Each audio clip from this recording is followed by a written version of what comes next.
All right, then, since we successfully validated the token and we get back our user informations and everything, now what I need to do is I need to save this user informations, the logged in informations, these user details permanently into our Firestore collections.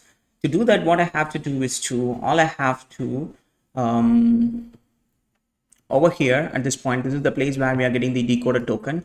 So that decoded token, it's giving you this user ID, the UID. So I need to make sure this user ID is already inside our Firebase collections or what. If that ID is not there, then I need to register this user into our collections. If the ID is not there, only we need to insert it, or else that user details is already there, right? So we don't have to insert that detail again into our Firestore collection. To do that, what I have to do is this is the place where we are getting the token. Enter. And over here, I need to create a doc reference. So const doc doc reference, which we are creating. So I need to get that information, right? So db, I'm going to get that Firestore information, db.collection. So the collection which I'm going to create it called users. From the users, I'm going to get the doc by using this user, this token ID. So if you go here and what happened, I think this is not, yeah, here we go. And okay, so this is the token. Preview, raw, visualize. Okay, so pretty, let's format. Okay, here we go. So now we can see the more clear view. So we have this inside the user objects, we have different objects. Along with that, you have this user ID, or you can use this UID. Okay, so you can use this user ID or you can use the UID. Both are same. You can see, if you notice that both IDs are same, no difference. In this case, I'm going to use this UID. The UID object is coming inside where it's inside this user itself. Okay, which means it's inside this token.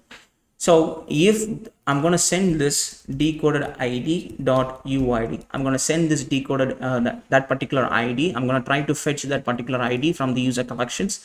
If that document is exist, if the document is exist, then so const doc, we need to get the doc. So await doc reference dot get. We have to get that doc reference. So we need to make sure if that doc dot exist, we have this object. If the doc exists, which means the data is already there. So what I have to do is, if that doc is not exist, only if the doc is not exist, I need to say that I need to push that informations to the cloud, right? I need to save that information.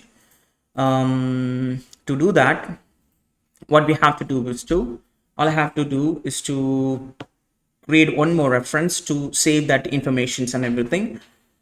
All right, so I'm gonna say const user reference equals to await db.collection. What's the collection name which we are trying to check over here? Users, that's the same name, users.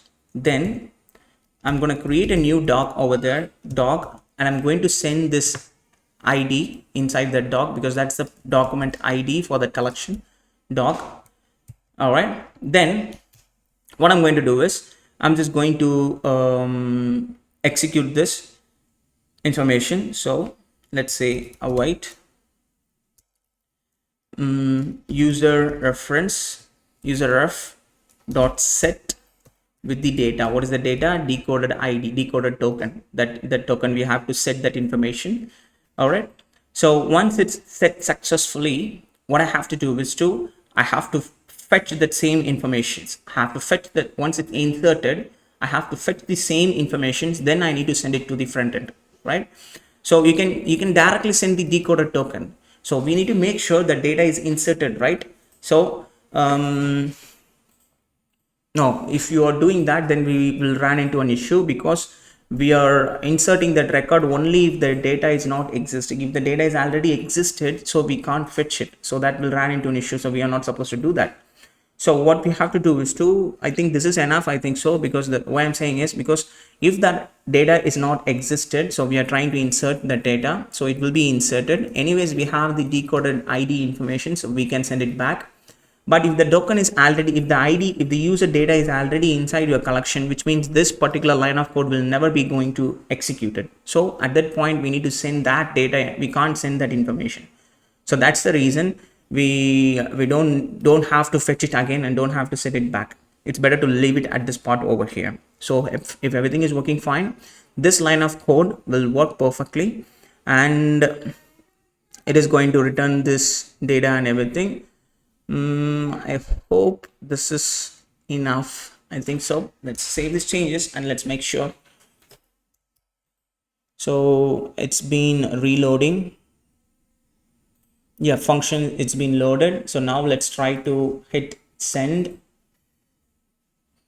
It's sending the request and it's sending back the data. Okay, so now we have the data, which means there is no mistakes at this line of code. Let's get back to our Firebase project and let's get back to the Firestore database. We should see a new collection called users. Yep, users, and we should see the same ID which we passed it over here. This is the ID which we passed it, that ID. And now you can see all the informations about that decoded logged in information, which is saved successfully into our Firestore collection. And of course we are getting back that logged in user information also. We can use this information to use it inside the React app in a global like a state management library, and we can push the user to the home screen because the user is already validated. So the user is not supposed to see the authentication screen anymore. So he need to get back to the home screen, the place where he is supposed to be, right? So this is how we got the user token, and we validated the token and we decoded that information, and we are trying to check whether that this particular doc ID, the logged in user ID, already inside our Firestore collections or not. If the user is not there, then we are creating that user and we are sending that user data to that particular document. If the user is not there, only this particular line of code is going to execute it. If already there, we don't have to worry about this part. It's simply going to return the logged in user and decoded informations, right? So everything is perfectly fine and it's looking good. All right. So I think this is enough. Now all we have to do is to jump into our React application, and we need to keep this data in our React state management library. Of course, we are going to use the React query client to keep this state management library globally so that we can access this user data at any point, anywhere we need it. All right, so now all we have to do is to go and clean up this code also, because this is not a right way to access your token. So we need to clean up that code. So that's the most important thing that we are going to do right now. So let's go ahead and do that now.